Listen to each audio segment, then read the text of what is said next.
there's a lot of intricacies to this. Maybe your partner's not the best partner they've ever been. There's a million ways we can go with this, but at the end of the day, the main thing that you can control is how are you growing, and then what are you doing to bring that back into your relationship. You can't sustain the client because the client gets behind the scenes, sees that you're not really what they thought, and then they leave. It's a lot of it is like that. We don't talk about dating a ton anymore, but that's what dating is. In the beginning, everything looks great. Next Level Nation, welcome back to another episode of Next Level University, where we help you level up your life, your love, your health, and your wealth. We hope you enjoyed our latest episode. It was episode number 1431, one of the best gratitude perspective shifts, which actually led us to create on the fly today's episode number 1432, Are You the Best Partner You've Ever Been? Alan and I were driving in Pittsburgh, and I said, hey, I got to ask you a weird question. And I said, really hear me out, because I know what you're going to think when I first say it, but really hear me out. I said, would you date insert mutual friend's name here? And this is a man we're friends with. I said, would you date blank? And I said, just let me explain for a second. I said, I know we've talked many times about how I'm always trying to guess whether or not, predict whether or not relationships are going to succeed. I think this is one of the ways I do it.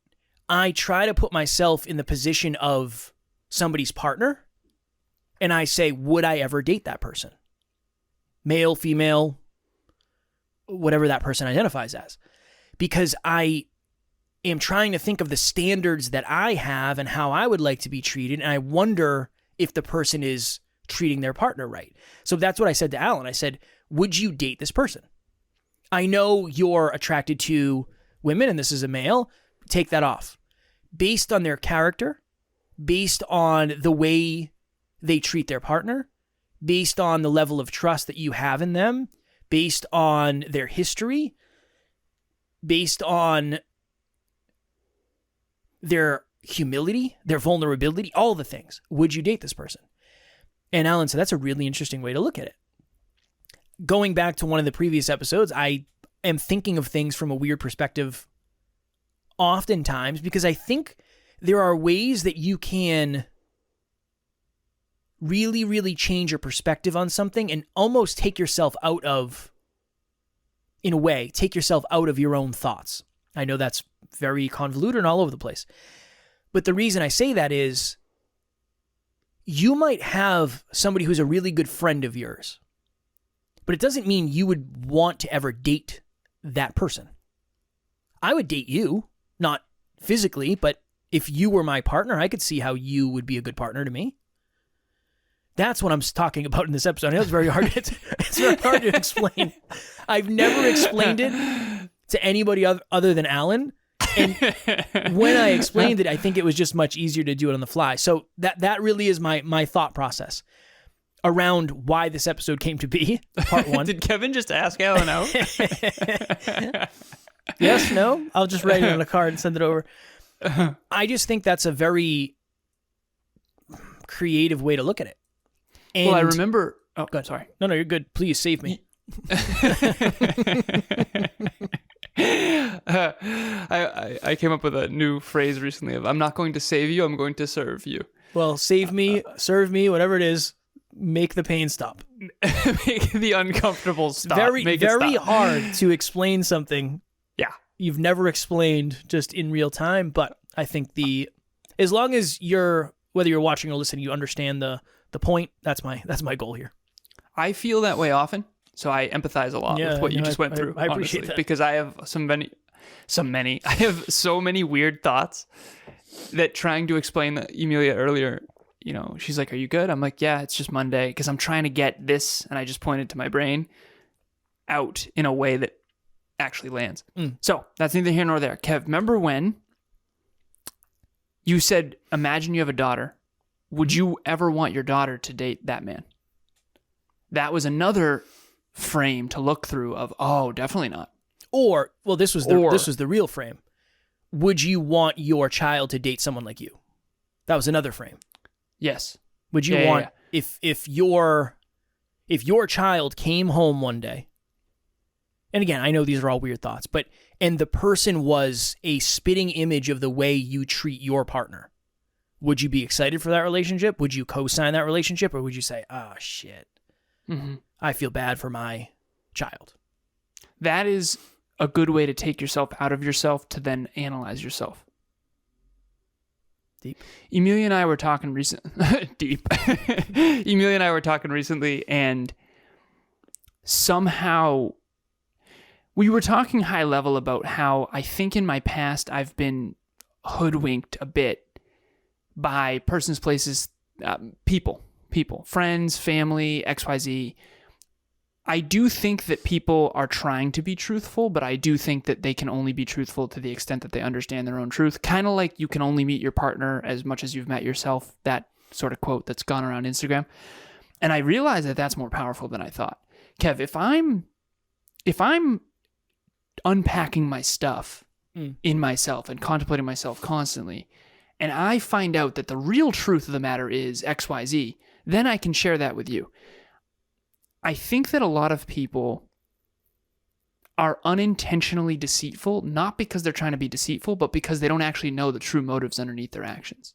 So that's neither here nor there. Emilia and I were talking about that, and I've definitely been manipulated / hoodwinked at times by people in my life. And one of the reasons why is because I have these rose-colored glasses that I want to see everyone as amazing. Underneath all of that, she was saying the reason why you've not been hoodwinked by certain people, because her and I, since we got together, we've been able to see each other outside of the frame. So, for example, I've helped her realize that she's being manipulated by certain people by letting her know, oh, that person's lying about that. That's not true. And she's done the same for me. And we were analyzing that this weekend. And we figured out why. We are able to see it when we're not the person. That quote is, it's hard to see the whole picture when you're in the frame.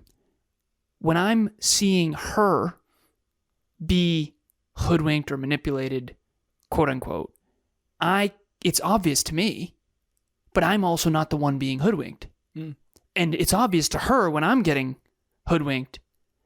And I do want to make this clear that this isn't the point of the episode, but the question that you brought up in this episode, it's a way for you to get out of yourself for a second to objectively look at yourself. And that's what I really want to land here is, how objective are you at looking at the reality of the way in which you treat your partner, the way in which you operate in the world, the way in which you're honest with yourself and with others, the way in which you're virtuous or not. There's a reason why Next Level University can be a hard podcast to listen to. Number one, it's very esoteric. There's a lot of really powerful ideas, but it's difficult to explain them. And it's not always the most fun show in the world. I understand that. I do think Kevin's funny. I think we laugh. We have a good time. But at the end of the day, we're here to get better. It's a big mirror. And what I mean by a mirror is we've all been in that situation where we've not been in shape.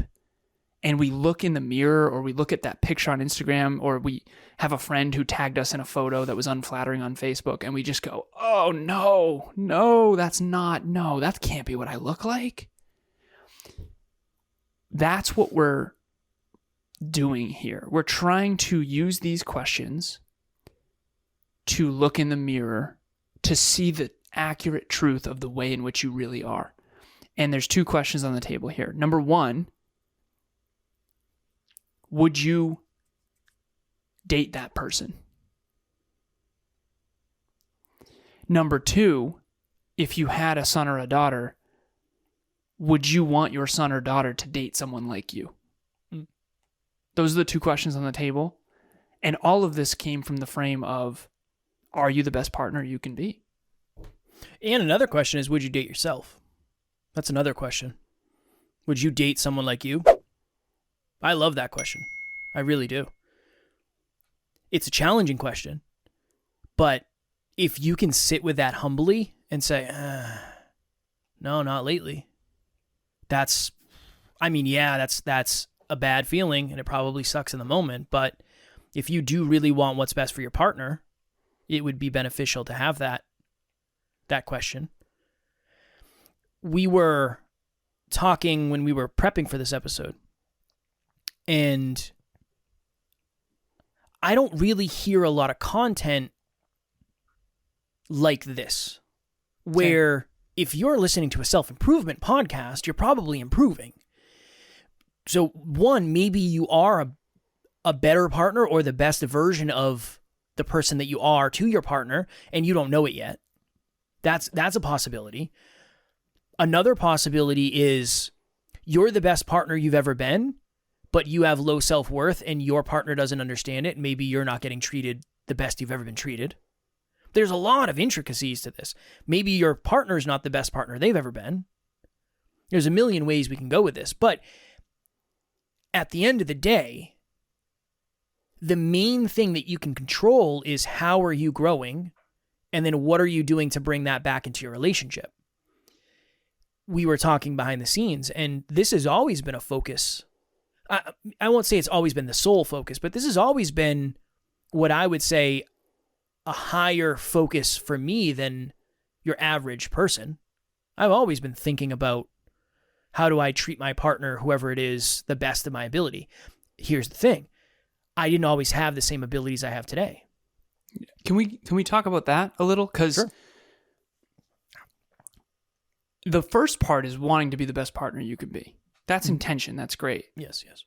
And I always use the analogy of you can want to climb Mount Everest, but if you really want to do it, you have to go train, you have to get the best coaches, you have to condition your mind and your body and your heart and your soul, and you have to condition your lungs. There's a lot of work you have to do, because I do believe that on some level there are people from our past that really did want to support us.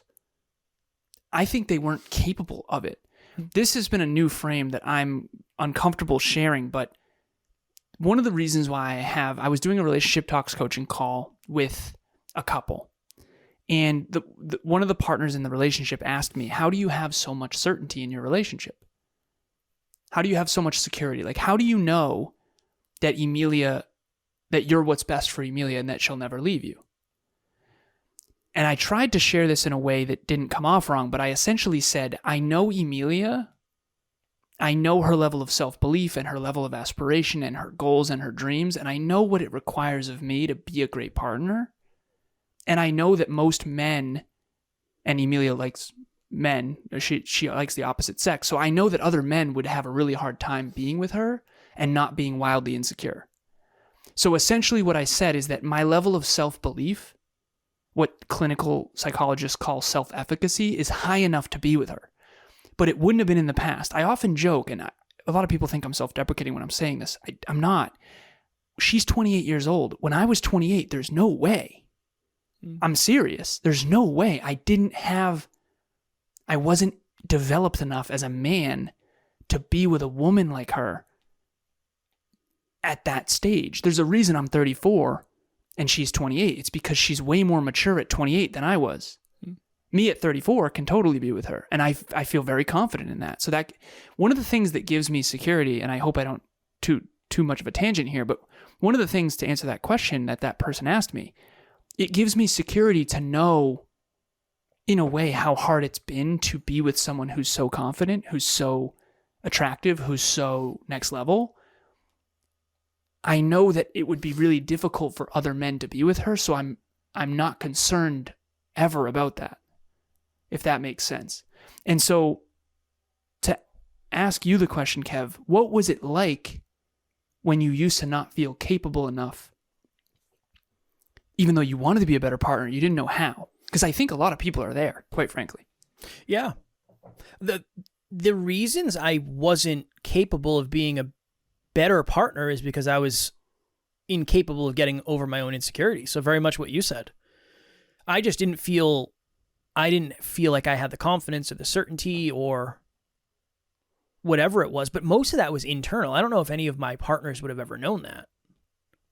If anything, I probably made up for that in many of my gestures, planning dinners and buying stuff and trying to be really thoughtful. Because I had a moment on a podcast recently where we were talking about relationships. And I said, at the end of the day, I do not believe there's a man walking the planet could possibly be better for Taryn than I. I don't. Yeah, I'll go toe to toe with anybody on that. I don't believe that's what I was trying to articulate. But she said, "Where did you get that?"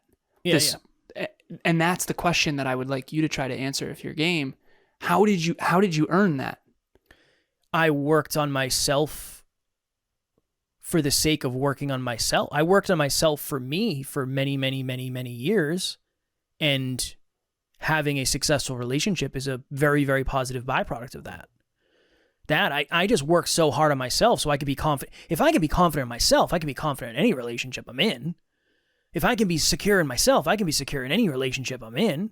If I believe in myself, I can believe in any relationship I'm in, as long as I know that that partner and I can work on things together. But that was it. I've never asked you this publicly or privately, I don't think. Perfect. Do you... Story time quickly. Kevin and I, way back in the day, before the Hyperconscious podcast, before Conversations Change Lives, we're in New Hampshire. We're in his Subaru. We're working out together. We're heading to Chipotle. We just got to work out in. He was dating Taryn at the time. Mm-hmm. And then he talked to me back when he considered me a wise mentor. And he still does. I'm just being playful. But he was talking to me about whether or not I think he fucked that up. Pardon my French for any kids listening. And I said, yeah, it sounds like you did, quite frankly. Mm. I think that you got scared that she was too developed for you. And so you left her because you couldn't handle being with someone of her caliber and of her standards. Mm-hmm.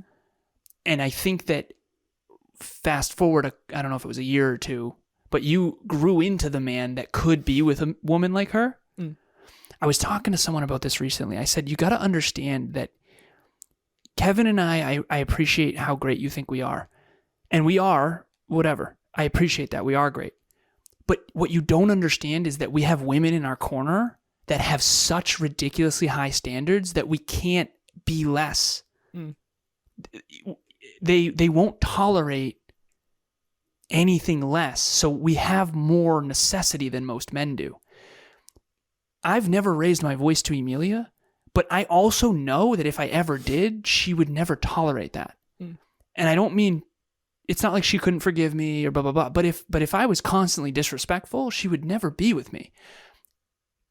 And I know that helps me be a better man. It's like more necessity, you know? And I think, I remember when you were with Taryn, not the first time, but the second time, I was single. And I remember that you had to hold a higher standard for how you are as a man than I did back then, because I didn't have anyone holding me accountable like Emilia does now. Yeah. Can you go into that stuff? Hey everybody, I'm Rebecca. I started off with the group coaching and it was fantastic. I was able to use the PPT to kind of track. Now back then I wasn't very consistent, and as of late I have been working with Alan individually, and he's gotten to know me more on a personal level, and so he knows when to be gentle with me and when to push me harder, and he has really helped me with the consistency in the tracker, and he's just great to work with and really cares not only about my business goals but my personal life as well. So it's been a blessing working with him, and I'm just very thankful to have him take me just to the next level in business and in life.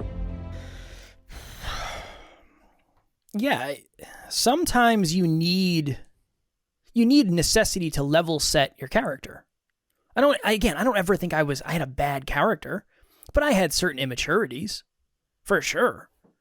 I would say more ignorant things. I would make more ignorant jokes. I would watch more ignorant shows.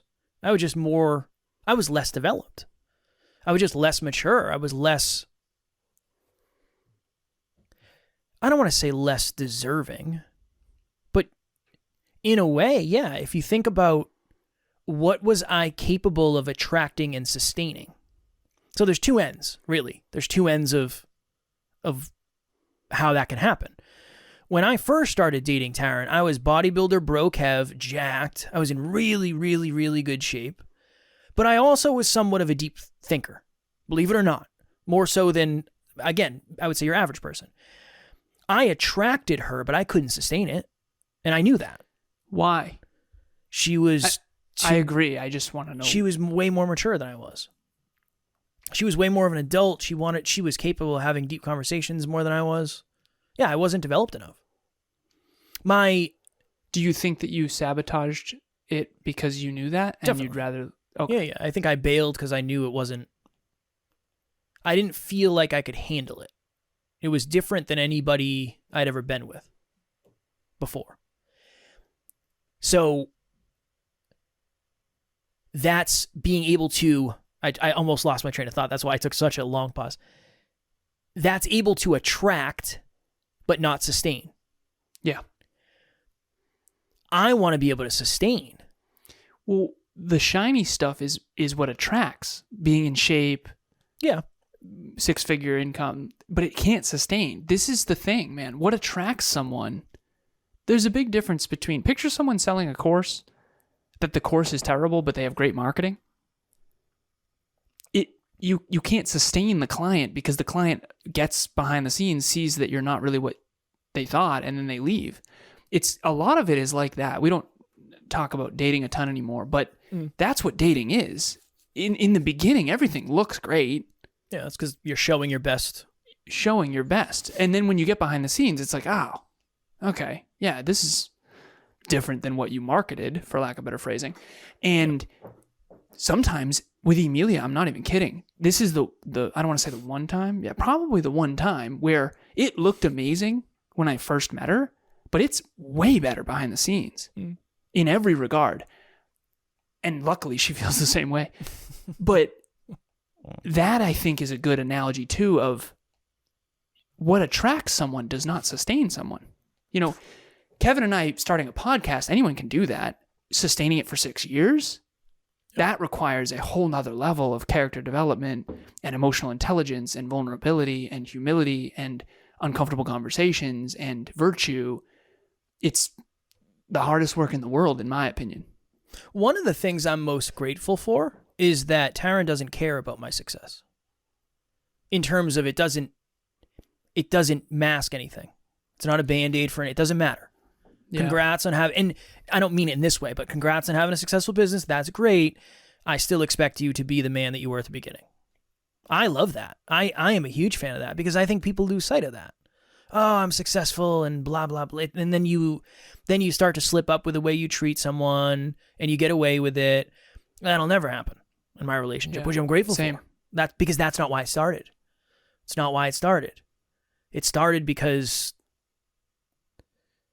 I don't know. I mean, it started because we found each other attractive, and then this is what really happened. I was dating, so at this point, yeah, I had left my job and I was dating and I was trying to find someone because I'm in my late 20s. And I remember thinking, all right, I'm done with this dating thing. I'm an entrepreneur. I need certainty. I have very little certainty in my life. I don't want to date around. I don't want to do all that stuff. And we're a self-improvement company. Like, I want to be able to talk about relationships. I want to have a real relationship. So I was dating. This is after you had already broken it off the first time. This is years after that. So just for timeline, you were what age when you first met Taryn? Probably 27. And then later that year, you start the podcast.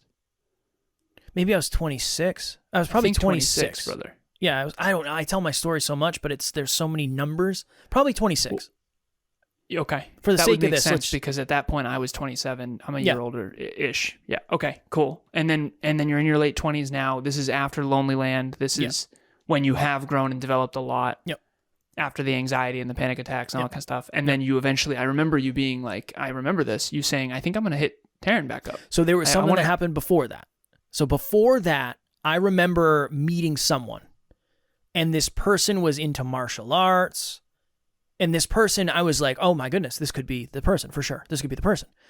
And I remember spending time with them, and I don't know, the energy just was off. I don't know how to explain it, but this person's energy in retrospect, I didn't notice it at the time, but this person was like very, very confident, but I would say to the point of delusional self-worth. And I remember after that, I was like, I'm never going to find someone. Because I didn't even feel understood by this person who I thought was going to understand me because they had really big goals and they seemed super ambitious and they seemed super conscious. And I remember saying, I don't know. Maybe I'm just going to be the bachelor. I'll just be a guy who has friends who date people and get married and I'll be at their wedding and all that. I'll be the cool uncle. I don't know. And then I remember, I don't know if it was who was there. It was me, you, and one or two other people. And I remember saying, I don't know what's going on in her life, but I do know Taryn would get me. I don't know how to explain it, but I know she would get me because she got me long before I was me. And she knew me long before I was this version of Kevin. I was not very hyper-conscious before. And I said there was always I don't know how to explain it. There was always a thing. There was always a thing, and I know she'd get me. And then, yeah, that's when I reached back out. I waited, though, because she was dating someone. So I didn't want to message her. I think I messaged her and just said, hey, I hope all is well. And she said, everything's good. And then I looked and she was dating someone. I was like, okay, I'm not going to message her anymore. And then eventually that petered out and I reached out to her after that. So yeah, but I am a big fan of the fact that the success of this business doesn't matter in my relationship. And there's so many implications to this. I know we got to go soon. There's a lot of parallels that I just drew in this conversation about outgrowing people. I mean, luckily, Taryn outgrew that other guy. Mm. And luckily, Emilia outgrew her past relationships. And I just think that that's what happens, right? You could attract her, but not sustain the relationship with her. Mm-hmm. She goes off and continues on her journey. You go off and continue on your journey. Fail forward, figuring it out, learning, growing.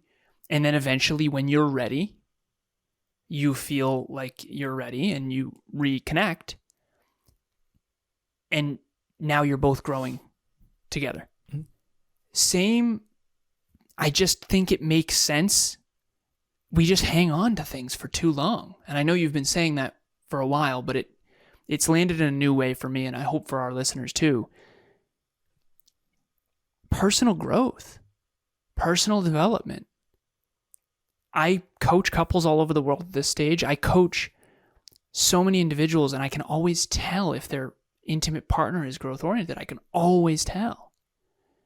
And I'm convinced that the number one reason people don't grow to their full potential is because they're so deeply fearful to lose the people they love. And I know for a fact that was the case for me. And so you almost have to mourn the potential loss in advance. And to bring it back to the original part of this episode, are you the best partner you can be? Would you date yourself? If you had a daughter or a son, would you want them to have a partner like you? Look in the mirror. Because one of two things is going to happen. You're either going to go, you know what? I'm not being a great partner and I want to do better. Or you're going to be like, I'm an amazing partner and I'm not being treated at my true value. And whichever one it is, there's something you can do about it. And I hope that you do. One more layer / question.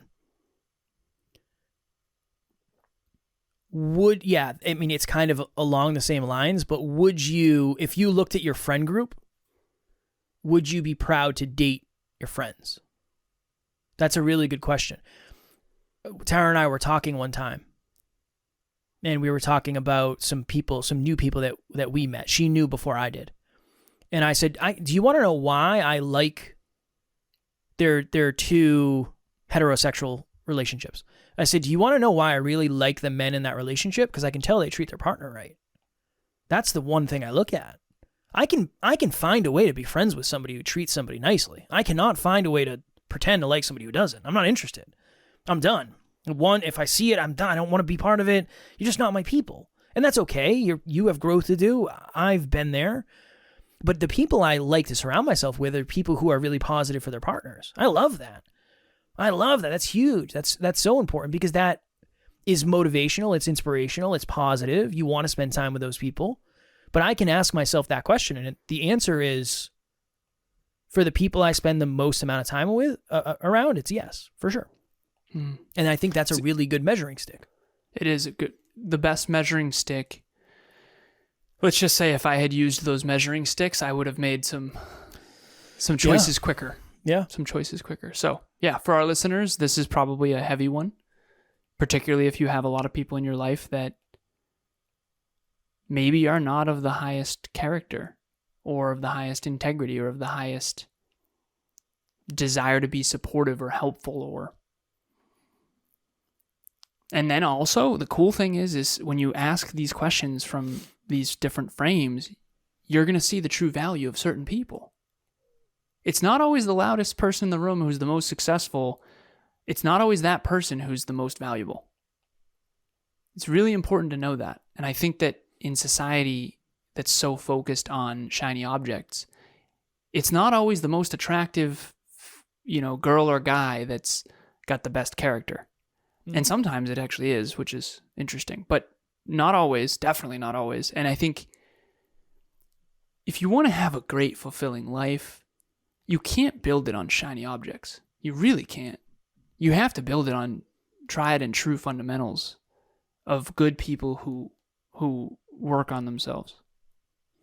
My next level nugget would be, if you are expecting your partner to be the best partner that they've ever been, that starts with you trying to be the best partner you've ever been. Now, obviously, there are circumstances where, there are a lot of circumstances, but I think you can control what you can control, and at the end of the day, the easiest thing to influence is ourselves. So that would be my next level nugget. My next level nugget would be, I say this to the NLU team sometimes, certain members of the NLU team. I say, I hope that at some point you get to the place where you're seeing yourself the way NLU sees you. What if we see you more accurately than you see yourself? What if we see your value more accurately than you see your own value? And what if you are around people who don't see what we see because they're not looking from a personal growth lens? And don't get me wrong, I know they're showing us parts of themselves that are probably the more aspirational parts. But still, that would be my next level nugget is, I hope that the people in your life see you as positively, and that you see you as positively from a personal growth lens as we would if we were to meet you. That. We talked a lot about community in this episode, not just the people closest to you, but friends, family, as well as intimate partners. In our free course we have on the website, so if you go to nextleveluniverse.com, I think there's a drop down at the very top that'll say Next Level 5 to Thrive. And there also is a drop down, I think it says courses. There's something there as well. Totally free. Just go on the website. We'll also have it in the show notes, but it is the 5 C's, the things that have really helped us get to the next level, the things that we have coached on and seen as the most valuable things. I don't give them away like Alan does, because you got to go find out for yourself. You got to earn them, according to Kev. Yes. The 5 C's are, just joking. I wrote a blog recently called How to Become a Sales Star. And it starts out explaining why sales is not a bad thing. Sales gets a bad reputation because some sleazy people are deceitful and they lie and manipulate and they make things look better than they really are and all kinds of stuff. That is not the case. That doesn't have to be the case with you. A lot of you out there want to chase your dreams, whether you want your friend to come to the movies with you or whether or not you want to start that new business, or you want to start that podcast, or you want to grow a community online, or you want to write a book. No matter what, you're going to have to sell yourself. Sales is influence. You're going to have to influence other people. It's not a bad thing. The only difference between positive impact and manipulation is pure intent. That's a win-win, not a win-lose. Manipulation is someone else trying to get you to do something at the expense of you for them. positive impact is what we try to do on this show, which is find a win-win. Yes, it's good for us. Yes, it's good for NLU, but it's also good for you. It's good for the world. It's a win-win-win-win-win-win-win scenario. I wrote a blog called How to Become a Sales Star. It will help you think differently about sales and help you open up in your sales abilities so that you can actually start influencing more people and becoming the leader that you're meant to be. Tomorrow, for episode number 1433, Rock Bottom Has a Basement, Alan is going to interview me because we have been saying that we were going to talk about our stories. I know sometimes we go into a little bit and then we don't go into it all the way because we're trying to stay on task and on point and on theme with the episode. So Alan's going to interview me on Saturday's episode. I will interview Alan on Sunday's episode, and we will be able to reference them as kind of our inception origin stories. So that will be tomorrow for episode number 1433. As always, we love you. We appreciate you. Grateful for each and every one of you. And at NLU, we don't have fans. We have family. We will talk to you all tomorrow. Would you date you? Next Level Nation.